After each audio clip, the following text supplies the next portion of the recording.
Hello guys, तो आज हम लोग देखेंगे हॉरर वीडियोस। तुम अपने मम्मी पापा से तो प्यार करते तो ही होगे, ये लड़का भी करता है। हम कबीर लोग कुछ के हॉरर शॉर्ट्स। चलिए तो देखते हैं। मेरी माँ बहुत क्या अगर आप कभी सोच रहे हो कि रात को हॉस्पिटल में अकेले हो, कभी ये गलती मत करना। 2008 में एक्चुअली ऐसा किस्सा हुआ जो मैं आपको बताने वाला हूँ और एकदम रियल स्टोरी। एक डॉक्टर अपने क्लाइंट पे वर्क कर रहा था जो कि डेड हो चुकी, मर चुकी। और जो लोग मर जाते हैं उस हॉस्पिटल में रहते हैं, वहाँ पे रेड कलर का बैंड बांध देते हैं। ओके, हाँ, ताकि पता चल जाए मर गए, इसके वजह सर्जरी वगैरह ना करें। वो सब कर के वो डॉक्टर गया लिफ्ट के पास पहुंचाने के लिए, तो वहाँ पे एक लड़की खड़ी हुई थी। ठीक है, लड़की उससे बातें कर रही थी, काफी टाइम हुआ। फिर वो नीचे गई, नीचे जाके फ्लोर पे लिफ्ट रुकी। फ्लोर के सामने एक लड़की खड़ी हुई। अब वो लिफ्ट के अंदर आने के लिए बोले थे, लेकिन डॉक्टर ने बहुत रूडली उससे बिहेव किया और बोला कि चल जाए यहाँ से करके भगा दिया और चले गया। तो दूसरी जो लड़की थी जो उससे बात करी थी लिफ्ट में खड़ी हुई, उसने बोला कि ऐसा क्यों करा, तुमने आने क्यों दिया उसको लिफ्ट में। तो डॉक्टर ने जो कहा वो सुन के आप शॉक हो जाओगे। डॉक्टर ने कहा कि ये वो ही लड़की है जिस पर मैं अभी भी वर्क करके आया हूँ, जो डेड हो चुकी है और उसके हाथ में रेड कलर का बैंड भी है। वो लड़की सुन के एकदम चुप हो गई और सामने देख के एक स्माइल दी और अपना हाथ ऊपर किया और उसके हाथ में भी रेड बैंड था। जब मैं 7वीं क्लास में था तब पहली बार मैंने शरीर से आत्मा निकलने के बारे में सुना था। मुझे लगा ये बहुत रोमांचक बात है। शरीर से बाहर निकलकर दुनिया घूमना कौन नहीं चाहेगा। मैंने कई महीनों तक कोशिश की लेकिन कुछ नहीं हुआ और आखिर में मैंने हार मानी। एक दिन रात करीब 7 बजे मैं सोने जा रहा था। तभी मुझे ऐसा लगा जैसे कोई मुझे शरीर से बाहर खींच रहा हो।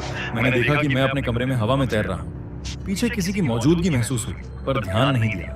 घर में सब जाग रहे थे लेकिन मुझे कोई देख नहीं रहा था। बस सीढ़ियों की तरफ से हल्की रोशनी दिख रही थी। मैंने हवा में तैरते हुए सीढ़ियों की ओर बढ़ा और ऊपर जाने की कोशिश की।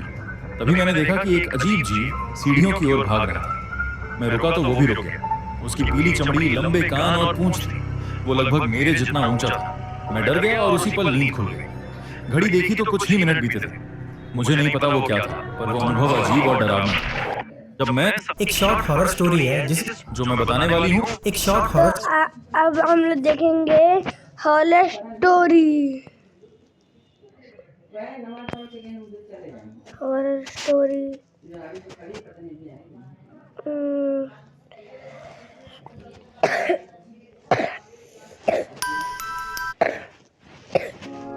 No cooking November.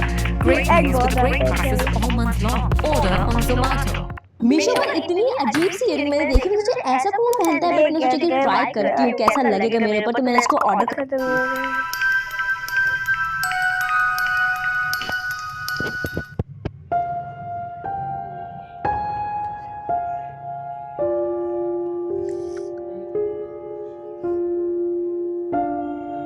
ये वाकया मेरे साथ 1 साल पहले पेश आया। मेरे स्कूल के फाइनल एग्ज़ाम्स होने वाले थे और मेरी बहुत सी तैयारी अभी बाकी रहती थी। वैसे तो हमारे स्कूल की लाइब्रेरी 5 बजे तक बंद हो जाती थी, मगर एग्ज़ाम्स करीब होने की वजह से स्कूल ने ये फैसिलिटी प्रोवाइड की हुई थी कि लाइब्रेरी रात 11 बजे तक ओपन रहती थी, ताकि स्टूडेंट्स अगर चाहें तो लाइब्रेरी में देर तक रुक के एग्ज़ाम्स की प्रिपरेशन कर सकें।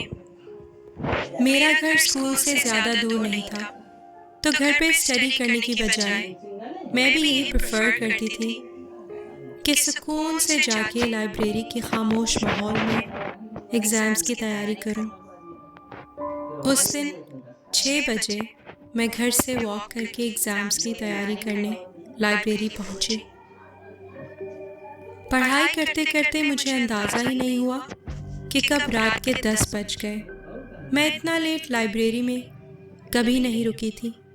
ज़्यादा से ज़्यादा 8 बजे तक मैं वॉक करके घर चली जाया करती थी। 8 बजे तक भी कुछ स्टूडेंट्स तो लाइब्रेरी में होते थे, पर 10 बजे तो वहाँ बिल्कुल सन्नाटा था। मेरा बस कुछ 10-15 मिनट का काम और रहता था, तो मैंने सोचा बस ये जल्दी से ख़त्म कर लूँ और फिर घर की तरफ निकलूँगी। मैं पूरी तरह से अपने काम में गुम थी कि अचानक मुझे लाइब्रेरी के बाहर किसी की अजीब तरह से चलने की आवाज़ें सुनाई दी।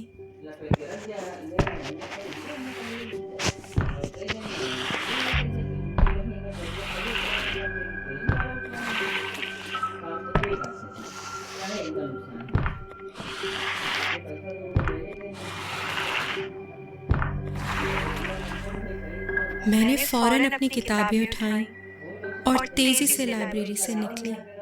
हमारे स्कूल की लाइब्रेरी के बाहर एक लंबा सा कॉरिडोर है, जिससे गुजर के राइट साइड पे मुड़े तो स्कूल का मेन डोर आता है।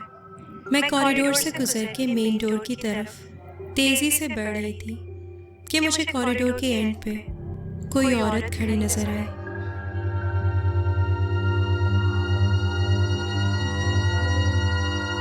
वो जो कोई भी थी, पर मैं जैसे जैसे उसकी तरफ बढ़ रही थी, मुझे एक अजीब सी डिस्कम्फर्ट महसूस हो रही थी। इस हद तक कि मैंने घबराहट में आवाज देके पूछा, कौन है वहां?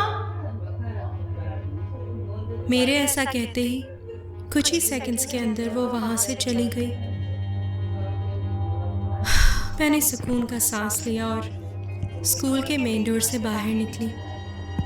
थकन और भूख से मैं ठीक से वॉक भी नहीं कर पा रही थी, पर मैंने नोटिस किया कि स्ट्रीट बिल्कुल खाली थी, जो कि काफ़ी अजीब बात थी क्योंकि वो स्ट्रीट हमेशा काफ़ी बिजी होती है और देर रात में भी लोग वहाँ वॉक करते नज़र आते हैं। खैर, घबराहट और खौफ से मैं मुसलसल नीचे ज़मीन की तरफ देखते हुए अपने घर की तरफ जा रही थी कि अचानक मैंने ज़मीन पे किसी का बढ़ता हुआ साया देखा। हालांकि उस वक्त मेरे इर्द गिर्द कोई नहीं था।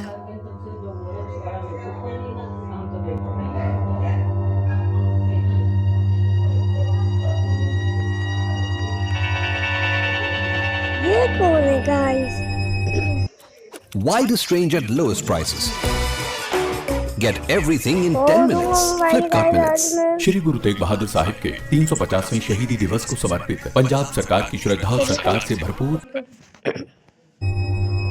जब मैंने सर उठा के सामने देखा तो मेरे आगे एक औरत चल रही थी।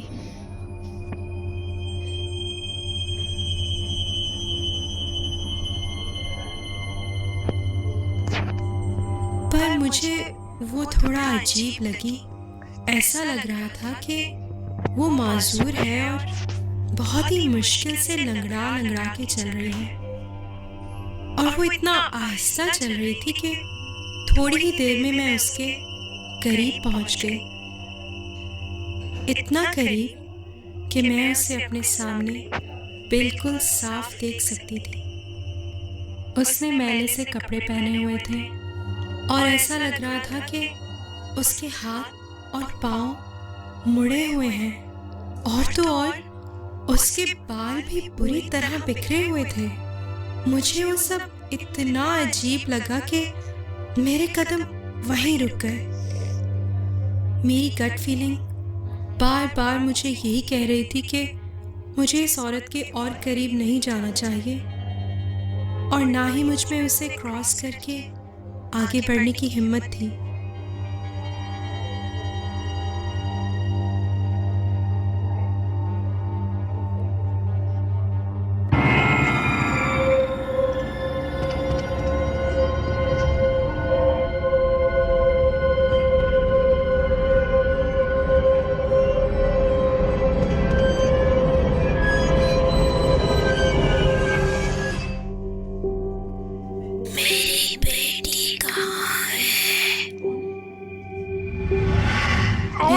चैनल देख रहे हैं, मैं अपनी वीडियो बना रहा हूँ। उस खौफ से ना तो मेरे मुंह से आवाज निकल पा रही थी और ना ही मैं अपनी जगह से हिल पा रही थी। मेरा जहन बिल्कुल सुन था। मुझे समझ नहीं आ रहा था कि मैं उसके सवाल का क्या जवाब दूं।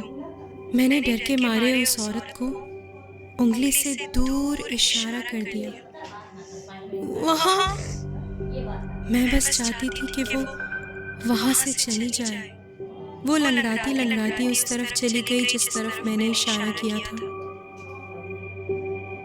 और अंधेरे में इतना दूर निकल गई कि मेरी नजरों से ओझल हो गई।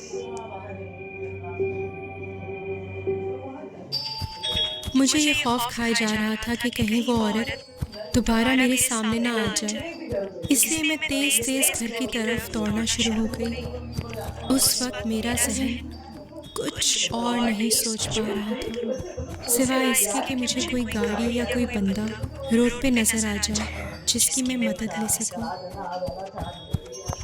और फिर उसी लम्हे मुझे उस औरत की दूर से चीखने की आवाज आई।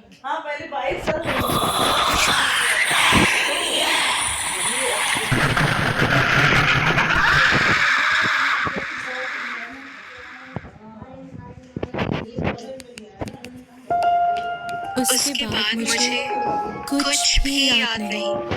जब मैं होश में आई तो मुझे पता चला कि मेरे नेबर को मैं रोड पे बेहोश हालत में मिली और उन्होंने मुझे घर पहुंचाया।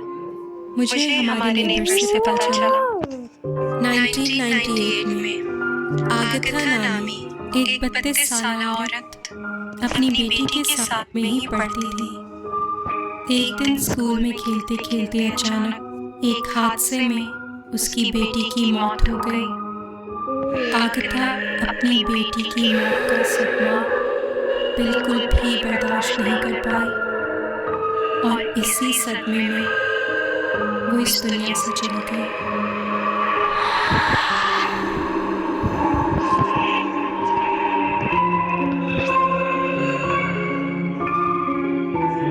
उस वाक़े के बाद आगथा ईडन हिल स्कूल में और उस एरिया के आसपास अक्सर लोगों को अपनी बेटी को ढूंढती हुई नजर आती है। उसकी बेचैन रूह मरने के बाद भी अभी तक अपनी बेटी से मिलने के लिए भटक रही है।